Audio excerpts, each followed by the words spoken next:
गरीब सुनीता अपनी दोनों बेटियों की शादी की तैयारी में लगी थी कि तभी एक अनजान आदमी का फोन आया।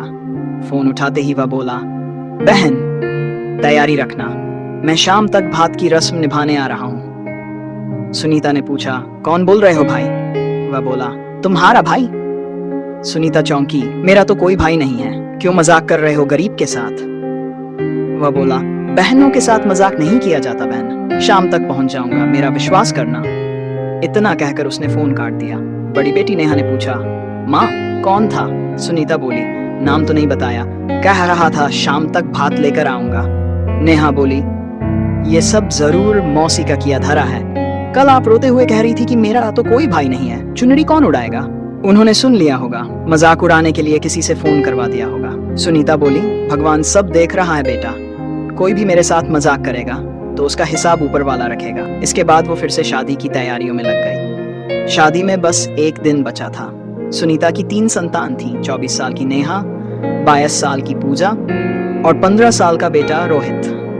पति रमेश का 4 साल पहले बीमारी से देहांत हो गया था। सुनीता के एक देवर महेश थे जिनसे बोलचाल बंद थी, इसलिए वे शादी में नहीं आ रहे थे। सुनीता के कोई भाई नहीं थे, उसके पिता का भी बहुत पहले निधन हो गया था, इसलिए वह अपनी मां कमला देवी को साथ ले आई थी। साथ ही उसकी बुजुर्ग सास सावित्री देवी भी उसी के साथ रहती थी। वह जैसे तैसे मजदूरी करके सबका पालन पोषण कर रही थी और बेटियों की शादी जल्द से जल्द निपटाना चाहती थी। शाम के करीब 4 बजे थे। भरोसा तो नहीं था, फिर भी सुनीता और बच्चे दरवाजे की ओर देखते जा रहे थे कि तभी एक चमचमाती महंगी कार घर के आगे आकर रुकी। फिर दूसरी, तीसरी, देखी देखते कारों की लाइन लग गई। गांव की गलियों में हलचल मच गई। सुनीता सोचने लगी, ये कैसा भाई है, ये तो पूरी बारात लेकर आ गया। उसने बेटे से कहा, रोहित जल्दी पूरे मोहल्ले में बता दे, मेरी माँ का भाई भात लेकर आया है। वो भागकर अंदर गई और आरती की थाली तैयार करने लगी। थोड़ी ही देर में दर्जनों लोग गाड़ियों से उतरकर सुनीता के घर के गेट के पास खड़े हो गए। पड़ोस की महिलाएं पूछने लगी, बहन ये अमीर भाई कहाँ से निकला, कभी बताया ही नहीं। सुनीता खुद भी नहीं जानती थी कि ये लोग कौन हैं। सबसे पहले जो व्यक्ति आया उसने तिलक लगवाते समय कहा, बहन पहचाना? सुनीता ने गर्दन हिलाकर कहा, नहीं। तब वह बोला, बचपन में जब मैं 7 साल का था और गांव के पोखरे में डूब रहा था, तुमने जान पर खेलकर मुझे बचाया था, मैं वही अर्जुन हूँ। सुनीता चौंकी, अर्जुन, तुम तो शहर चले गए थे। वह मुस्कुराया, हाँ बहन, शहर में जाकर पिताजी का व्यापार चल पड़ा और हम वहीं बस गए।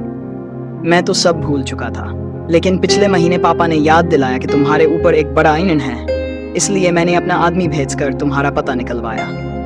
जब मुझे पता चला कि इस तारीख को बेटियों की शादी है तो सोचा भांजी की शादी पर भात लेकर जरूर जाऊंगा।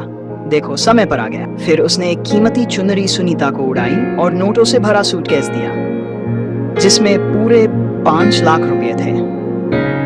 उसके साथ आए लोगों ने भी थालियों में नोटों की गड्डियां रखी। अचानक एक गरीब विधवा के आंगन में खुशियों की बरसात हो गई। जिस सुनीता को एक चुनरी की कमी साल रही थी, उसके सिर पर अब हजारों चुनरियां थीं। भाई अर्जुन बोला, अब मैं चलता हूँ बहन, ये मेरा पता और फोन नंबर है, अगली शादी में मुझे न्योता जरूर देना।